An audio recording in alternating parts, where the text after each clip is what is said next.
젊었을 땐 사람 만나는 게 참 쉬웠습니다. 누가 밥 한 끼 하자고 하면 좋다며 나갔고 서로 속 얘기도 하고 고민도 털어놓으면서 그게 우정이라고 믿었죠. 그런데 인생이 반쯤 넘어가고 나니 그게 점점 어렵더군요. 저는 사람 좋아하는 성격이라 친구도 많았어요. 그런데 어느 순간부터 연락이 점점 줄기 시작했습니다. 누군가는 바쁘다고 했고 누군가는 몸이 안 좋다며 미뤘죠.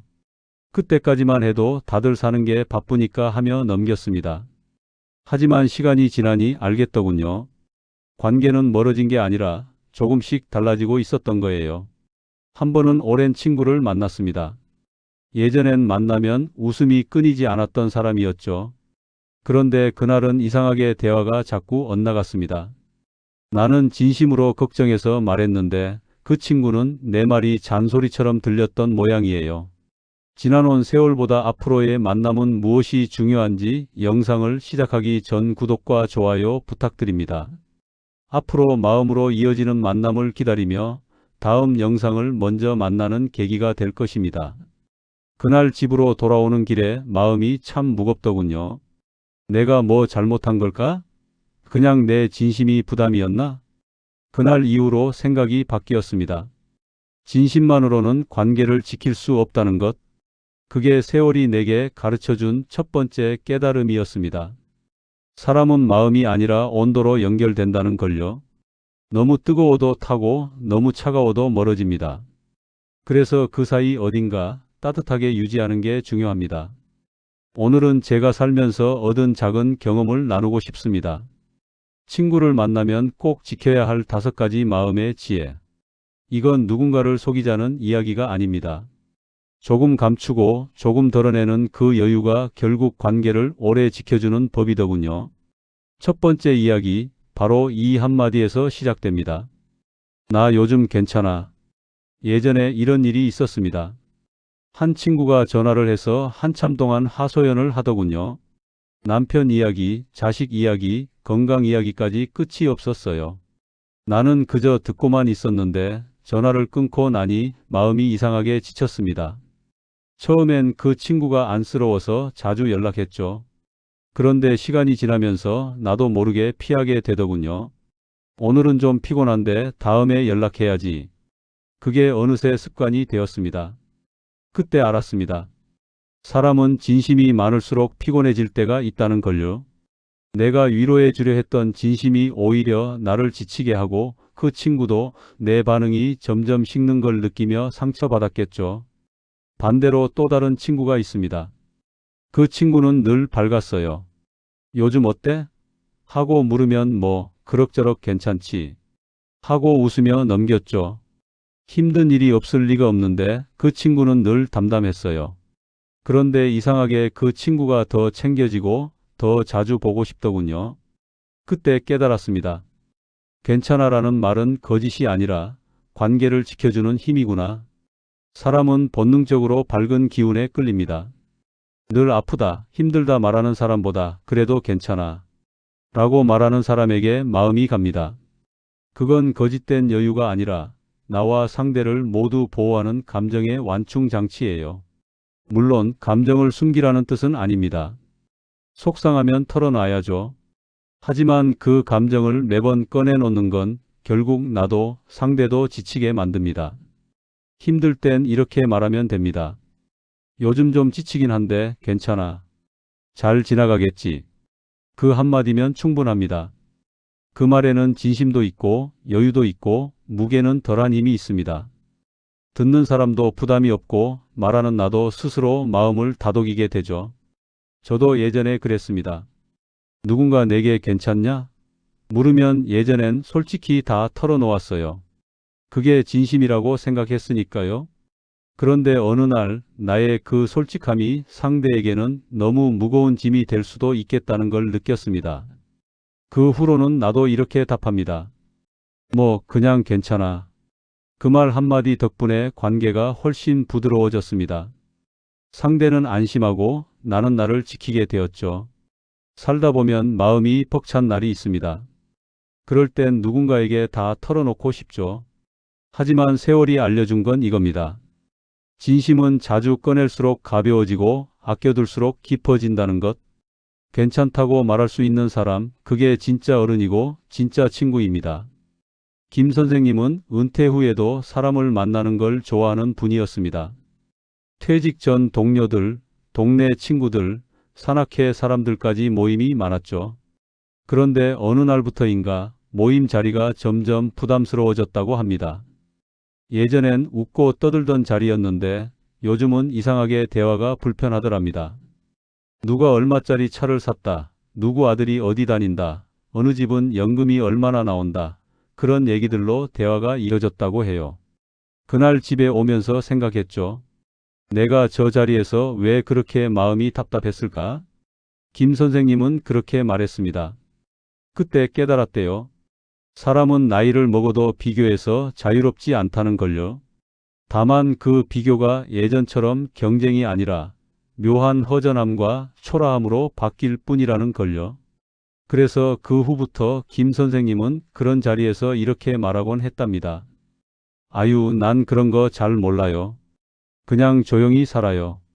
그 말 한마디로 마음이 훨씬 편해졌다고 하시더군요. 그 말을 듣고 있던 친구들도 이상하게 편안해했습니다. 누가 잘났다는 말보다 모른다 는 말이 오히려 분위기를 부드럽게 만든 거죠. 그건 겸손이라기보다 서로의 마음을 다치지 않게 하려는 지혜로운 배려였습니다. 저도 그 이야기를 들으며 참 공감했습니다. 살다 보면 잘 되는 사람도 있고 힘든 사람도 있죠. 그런데 관계는 잘라서 이어지는 게 아니라 비슷한 온도에서 유지되는 법입니다. 한쪽이 너무 높아지면 부담이 되고 한쪽이 너무 낮아지면 미안함이 생깁니다. 예전에 50년 지기 친구 사이가 돈 문제로 멀어진 걸 본 적이 있습니다. 어느 날 한 친구가 말했어요. 나는 내가 잘 돼서 정말 좋다. 그 말은 분명 진심이었겠지만 듣는 쪽은 왠지 마음 한구석이 쓰라렸답니다. 그건 질투가 아니라 나는 왜 거기까지 못 갔을까 하는 마음의 상처였던 거죠. 그때 느꼈어요. 친구 사이에서 돈 이야기는 고맙게 시작해도 어색하게 끝난다는 걸요. 그래서 이제 저는 그렇게 말합니다.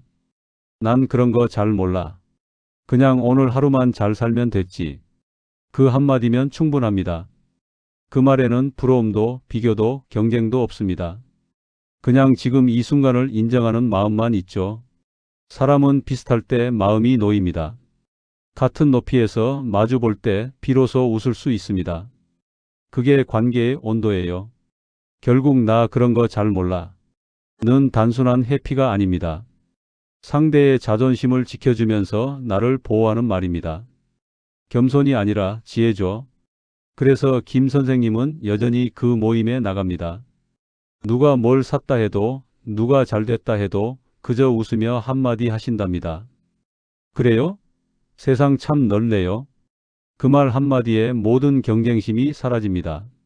그게 바로 나이 들어 지혜롭게 사는 법이 아닐까요? 박 여사님은 늘 친구가 많았습니다. 하지만 어느 날 가장 가까웠던 친구와 다투고 말았죠. 별것도 아닌 이야기였어요.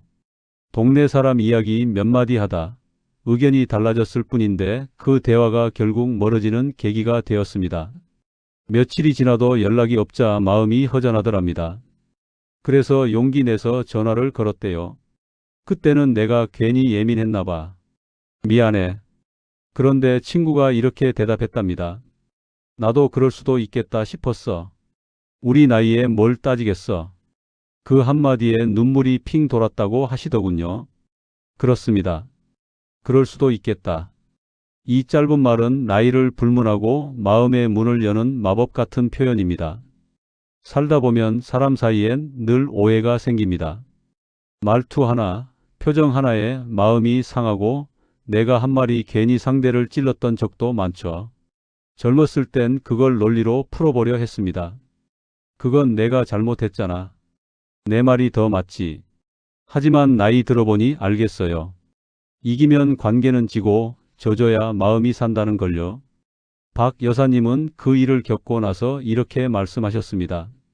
이제는 옳고 그름을 따지는 대신 그럴 수도 있겠다고 말해요. 그 한마디면 싸움이 안 돼요. 누가 맞고 틀리고가 중요한 게 아니라 그 사람 마음이 얼마나 힘들었을까를 먼저 생각하게 되더라고요. 저도 그 말이 참 와닿았습니다. 사람은 조언을 원하기보다 이해받고 싶어 하는 존재입니다. 누가 잘했는지 따지는 건 잠깐이지만 누가 내 마음을 알아줬는지는 오래 남거든요. 예전에 저도 비슷한 경험이 있었습니다. 한 친구가 자식 문제로 속상하다며 울먹였죠. 그때 저는 그만 이렇게 말해버렸어요. 요즘 애들 다 그래. 너무 예민한 거 아냐? 그 말을 한 뒤 친구의 표정이 굳었습니다. 그날 밤 마음이 무겁더군요. 괜히 말을 잘못했나? 며칠 뒤에 다시 전화해서 조심스럽게 말했습니다.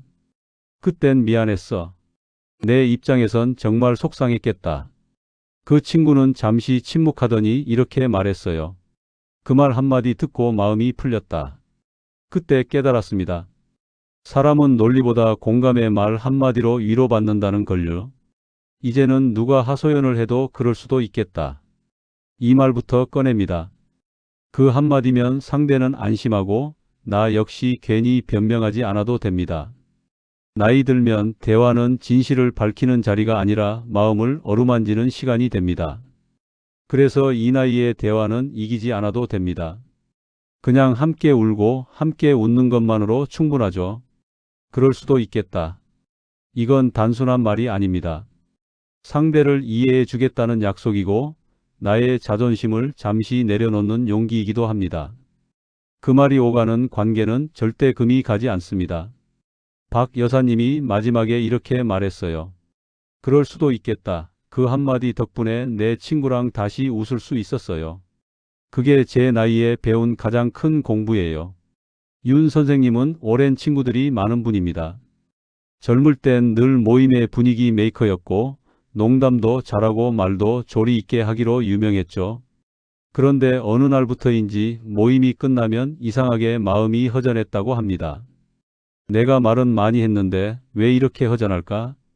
그렇게 생각하며 어느 날은 일부러 말을 줄이고 그저 친구들의 이야기를 들어보기로 했답니다. 그날 한 친구가 조심스럽게 이런 이야기를 꺼냈어요. 요즘은 밤에 잠이 잘 안 와. 괜히 마음이 허전하고 평소 같았으면 윤 선생님은 이렇게 말했을 겁니다. 그런 건 다 나이 들어서 그래. 나도 그래. 그런데 그날은 달랐어요. 그저 조용히 고개를 끄덕이며 이렇게만 말했답니다. 그래? 그런 얘긴 처음 듣네. 많이 힘들었겠네. 그 말 한마디에 친구는 금세 눈시울이 붉어졌다고 합니다. 그리고는 오랫동안 마음속 이야기를 털어놓더랍니다. 그때 알았어요. 내가 그동안 너무 말을 많이 했구나. 윤 선생님은 그날 이후 대화의 중심을 내 이야기에서 상대 이야기로 옮기셨답니다. 그때부터 신기하게 사람들이 윤 선생님 곁에 자주 모이기 시작했어요. 누구든 그분 앞에 앉으면 마음이 편해졌다고 합니다. 말을 잘해서가 아니라 잘 들어주었기 때문이었죠. 사람은 누구나 자신이 주인공이 되는 대화를 원합니다. 그런데 세상엔 그 이야기를 진심으로 들어주는 사람이 너무 적습니다. 그래서 그런 얘긴 처음 듣는다. 는 말은 단순한 리액션이 아니라 상대의 마음을 여는 열쇠가 됩니다.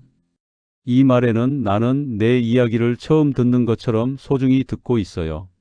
라는 마음이 담겨 있습니다. 듣는 사람의 태도가 진심이면 그 진심은 말보다 깊게 전달됩니다. 윤 선생님은 그 이후로 말을 아끼는 법을 배웠다고 합니다. 이젠 모임에서도 내가 먼저 말하지 않아요. 대신 다른 사람의 이야기를 끝까지 듣죠. 그게 나이 들어서 가장 중요한 예의더라고요. 맞습니다. 젊을 땐 말을 잘하는 사람이 인기 있었지만 나이가 들면 말을 들어주는 사람이 사랑받습니다. 그건 지식의 차이가 아니라 마음의 여유 차이예요. 그런 얘긴 처음 듣는다. 이 한마디는 상대에게 자존심을 돌려주고 나에게는 관계의 온기를 남깁니다. 그건 대화가 아니라 마음을 건네는 예술이죠. 살다 보면 나도 모르게 아는 척할 때가 있습니다. 그건 나도 알아. 그 얘기 전에 들었어. 하지만 그 말 한마디가 상대의 이야기를 끊고 마음의 문을 닫게 만듭니다. 반대로 정말 그런 얘긴 처음 듣네. 이 말은 상대의 세상을 존중해 주는 표현이 됩니다. 윤 선생님은 요즘도 웃으며 이렇게 말씀하세요. 내가 예전엔 말로 사람을 얻었는데 지금은 침묵으로 마음을 얻는다. 그게 바로 나이 들어서 배우는 또 하나의 지혜 아닐까요? 말을 줄이고 마음을 여는 사람, 그런 사람이 결국 오래 사랑받습니다. 한 여사님은 은퇴 후 그림 동호회를 시작했습니다. 일주일에 한 번씩 사람들이 모여 그림을 그리고 차 한 잔 마시며 수다를 떠는 게 일상이었죠. 그런데 어느 날 문득 이런 생각이 들었다고 합니다. 참 이상하지 같이 그림을 그렸는데도 어떤 날은 마음이 따뜻하고 어떤 날은 괜히 허전하네. 가만히 돌아보니 그 차이는 마무리의 말에 있더랍니다. 어떤 날은 사람들이 오늘 즐거웠어요 하며 웃으며 돌아가고 어떤 날은 다음 주에 봐요 하며 무심히 흩어졌죠. 그 작은 차이가 그날 하루의 기분을 바꿔 놓았다고 해요. 그래서 그때부터 한 여사님은 모임이 끝날 때마다 꼭 이렇게 말하기로 했답니다. 오늘 너무 즐거웠어요. 다들 덕분에 좋은 하루였네요. 그 말을 한 뒤부터 신기하게도 사람들의 얼굴이 훨씬 밝아졌다고 합니다. 심지어 집에 돌아가서도 마음이 따뜻하게 남았다고요. 우리는 흔히 만남의 시작에만 신경 쓰지만 사실 관계는 마지막 인사에서 완성됩니다. 심리학에서는 이걸 최종 인상 효과라고 하죠. 사람의 기억은 대화의 내용보다 마지막 감정을 더 강하게 남긴다고 합니다. 그래서 오늘 즐거웠다 라는 한마디가 그날의 만남 전체를 좋은 기억으로 바꿔주는 겁니다. 저도 예전에 비슷한 경험이 있습니다. 한 모임이 끝나고 별다른 인사 없이 흩어졌던 날이 있었어요. 그날은 이상하게 집에 와서도 기분이 가라앉았죠. 그런데 다음 모임 때는 한 분이 웃으며 이렇게 말했어요. 오늘 얘기하면서 마음이 편했어요. 다음에도 꼭 봐요. 그 한마디에 그날 하루가 다르게 느껴졌습니다. 별것 아닌 인사 같지만 그 말 속엔 고마움과 따뜻한 인정이 담겨 있었던 거죠. 그 후로 저도 꼭 그렇게 말하려 합니다. 오늘 즐거웠어요. 당신 만나서 참 좋았어요. 그 짧은 인사가 관계를 오래 이어주는 다리 역할을 하더군요. 한 여사님은 지금도 모임이 끝날 때마다 사람들의 손을 꼭 잡고 말합니다. 오늘 참 즐거웠어요. 덕분에 행복했어요. 그 한마디 덕분에 그 모임은 몇 년이 지나도 변함없이 이어지고 있습니다. 그녀는 말합니다.